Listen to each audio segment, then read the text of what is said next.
Hello, hi, mabuhay! This is already the last episode of our mini vlog series. And part 6 is all about the remaining art supplies and materials that I have. So part 1, I'll do a little recap lang, no? Part 1, ginapakita ko sa inyo ako mga watercolor paints.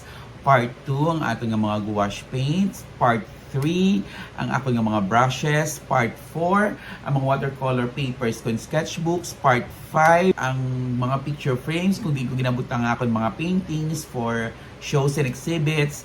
And ang part 6, this episode, ang mga bilin ko. Ano pang may dyan ako, ginagamit ko.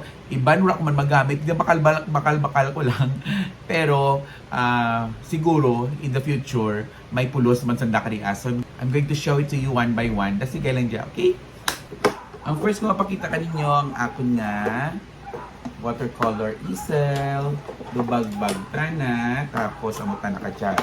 May aradyasan, mantana kung ano ka ano lang kataas ang imo nga gamiton. Kasi di ako gapiting painting. Okay, so gusto mo taas daw, adjust mo lang Dan.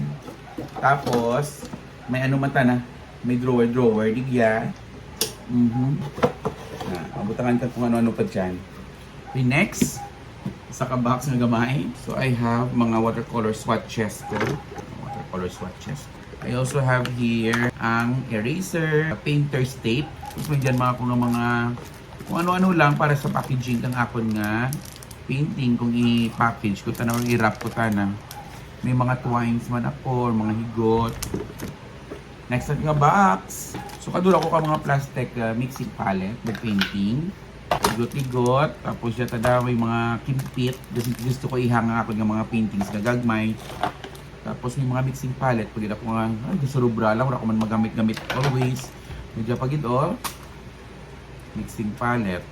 Ayan, wala pa sulod. So ginamix ko lang dyan. Ginabutahan ko lang dyan ka mga watercolor. Kung ano. What else? Adya, mga kwandya. Mga gold leaf. Lilang dyan ko may gold, may bronze, may rose gold na leaf. Na pwede natin madugang sa ating mga paintings. Okay, next natin nga box. So mo dyan do mga newsprint.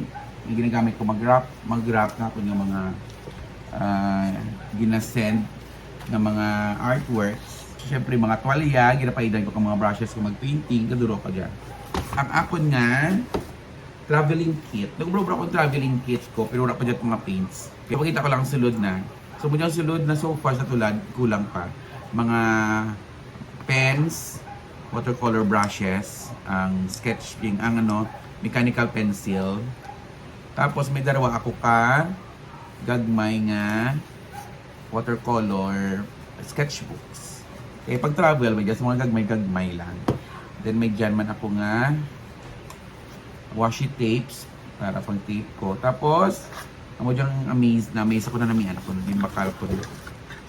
This one natakop ta na ligyaw ko na ma-painting. Ayan. May magnet Yan, naka-magnetize. Yan, gamay-gamay. Na pinagpuntakan ka paints. Diyan ako ma-mix-mix. O, diba? Cute. Pang-travel. Yan, sa tarakabag. Ang ako nga tissue or paper towel. Then ako nga fixative. Ang yung gina-spray ko sa after ko i-paint para nga ma-protect ang ating painting. Dito na dayon. Ganyan. Dito na mag-fade. Dito na ako nga gouache spray. Ang yung gina-spray ko sa ako. Ito nga mga jelly cup na gouache para nga hindi ta na ma-molds. This one is masking fluid. So ginatabo natin dyan sa mga area sa painting kung di natin gusto nga mabutangan kang color. Masking fluid ito muna naman May mga pens ako dyan. Then line nga point size, 0.1, 0.3, 0.03, 0.05. Then may ligyaman ako nga pang travel nga burutangan kang ako nga paints. Ayan. So may silicone ta na cover para hindi mag-anong air. Then pwede ko dyan butang ang mga paints ko. Ayan. Pero may dyan ako nga watercolor nga mag-ulang gawa nagabot. So wala ako mapangita ka na. Pero remember yun dyan ka elementary naton. Di ba? Ako dyan itsura ka watercolor. Ginapabakal ka naton kung may art kitas. Di ba? Remember this? So nagbakal. Ako this is 39 pesos at ka o 34 pesos. Nagbakal ako yung very nostalgic na remember kung ako yung mga kabataan ng ako yung elementary days. Nga mo dyan ginapagamit ka natin mag-drawing. So nagbakal ako. Then may dyan ako nga water spray. May dyan man ako gesso. May gibakal man ako nga guwash pag paint nga bahal ta na. This is color white. Kaya mo dyan usually nga una gaubos, nagbakal ako bahal. Then, kaguro ka mga ceramics ko nga mixing palette. Kung hindi ako mix color. So, dyan isa ka set dyan nga. Ayan. Mechanical pen, may eraser. May line nga 0.5, 0.7, 0.9 eraser pagid. Pag dyan mga LED na. Diyos ko buhay. Medyo ko maubos. Ana dyan kang for candies. Dyan na taon ni Nini Ray. Thank you Nini Ray. May colored pencil by Faber-Castell. Diyan na, tarong-tungan kang brush. Then, ang remaining two, dyan, puro dyan, washi tapes. Makita ko lang washi tapes. As in, puro kita na dyan washi tapes. Hindi gan ko na mag-collect washi tapes. Kaya la, ka-colorful. Yung mga ano lang, paper tape kanila yung color. Diyan pagid, buta-buta, dyan ka washi tapes. Samga. Buta. Duro-duro na kung laon. Kung ano na. Pamalikro natin isa-isa because this is the last siguro ng mga materials na mapakita ko sa inyo na may dyan ako. Sa next episode, continue kong akon nga Pantone nga art challenge, 100 react sa Pantone, 100 react ka postcard, pulo pa lang na tapos. So yun lang. So, amuron to, final run na. Pakita ko rin tanan ko nga mga art supplies and materials from part 1 to part 6. Thank you din sa tanan nga nag-like, tanan nga nag-comment, tanan nga naglantaw. Even naglantaw ko, gura ka reaction, okay lang. Thank you din. At least napakita ko lang sa inyo kung anong mga art supplies nga may dyan ako. Okay, so that's it. Kabay pa nga ma-encourage ko, ma-inspire ko ka mga mag-start sa art, no? Even sa painting lang, anay. And there are lots of kinds of art. So, kung wala ka mong ginaobra, medyo busy ka mo, gusto nyo bago nga adventure o bago man nga something new sa inyo man nga kabuhi para malingaw ka mo, pagtanggal stress, I suggest na you should try painting man. Kaya ka nami, kasadya, very creative, ma-express mo ang imo nga self, wala ti good or bad nga painting, no? As long as na-express mo ang gusto mo, ipahiwatig. Pahiwatig.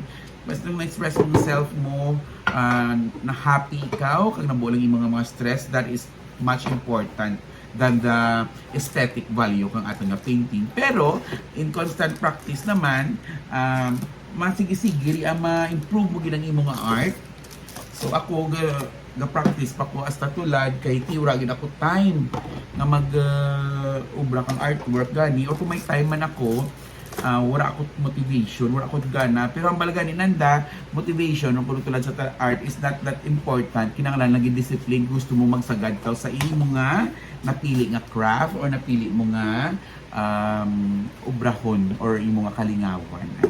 Thank you for joining me for the entire mini-series of my art vlog. And happy Philippine National Arts Month sa mga fellow artists ko dyan, inline-lain nga mga fields of arts. So that's it. Thank you so much.